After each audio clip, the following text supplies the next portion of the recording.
Well, for more on what's happened with the nuclear deal and the outlook in the region, let's bring in Dorothy Parvaz. She's the global politics reporter at ThinkProgress. Welcome to the show. Thanks for having me. So we have European leaders saying the deal is working, the US taking a very different stance. How likely is this deal to be renegotiated? Well, according to the Iranians, it won't be renegotiated at all. Now, the problem is President Trump is asking the European allies to renegotiate it when they've shown no willingness to do so. Just yesterday, they met with the Iranian foreign minister in Brussels and reaffirmed their commitment to the deal. So it becomes problematic when that's what he's banking on and the partners aren't willing to go there. Additionally, he said that he will only talk to the European partners in renegotiating the deal, that there would be no direct negotiations with Iran at all. That's not going to sit well with anybody. And why do you think he's taking that tack of completely excluding Iran and just focusing on the European leaders? Well, I mean, this is kind of his line, and he doesn't believe in direct negotiations with parties he believes are not, honoring the terms of the deal, even though the UN and its inspectors have said that Iran has complied with the terms of the deal fully. So with the president saying that this is going to be the last waiver, how are Iran and its people preparing for the possibility of the US pulling out of this deal? Well, I mean, we don't really know what the people are going to do or how they're going to respond because of everything that's been happening in the past week with the protests. But realistically, the leaders have already said that they're willing to stay with the deal as long as the Europeans stay in it.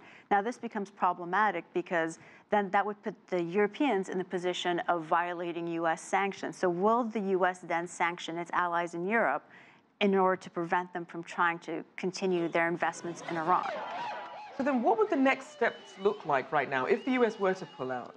If anybody knew the answer to that. I mean, I've spoken to experts for weeks and weeks and weeks on this, and really nobody knows how this is going to go forward because we're in completely uncharted waters here.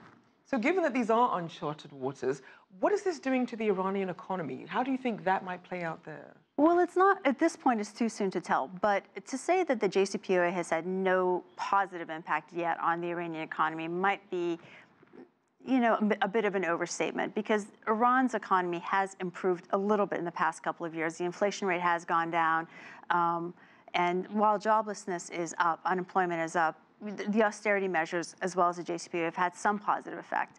Now, it takes time for these effects to trickle down into the everyday population. So whether the big test is going to be whether or not Europe continues to invest in Iran. So when you have Italy signing a $6 billion deal with Iran, which they did just yesterday, when you have Germany committing to sending more imports and taking more from Iran in textiles and foods, those are positive things for Iranians. And having those taken away, that'll have more of a destabilizing effect, certainly in the short term.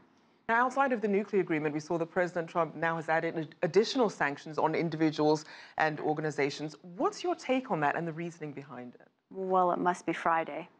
Because, he does this. This is the third or fourth round of additional sanctions he's slapped on for various reasons. So he seems to have a lot of grievances with the country, whether it's linked to the nuclear program, the ballistic missile program, or its activities in the region, which today they were called destabilizing activities. So, I mean, this is going to continue, and this is a death by a million cuts. But, whether or not that's actually ultimately going to make the U.S. pull out of the JCPOA is another thing. But this is something that the Iranians are used to. Now, there's certainly a lot of deadlines still ahead, including extending or terminating the waiver for the central bank, as well as oil sanctions. What should we be keeping an eye on in the coming months? Oil sanctions. But, I mean, if you think about where Iran exports its oil to, a lot of it's China, right?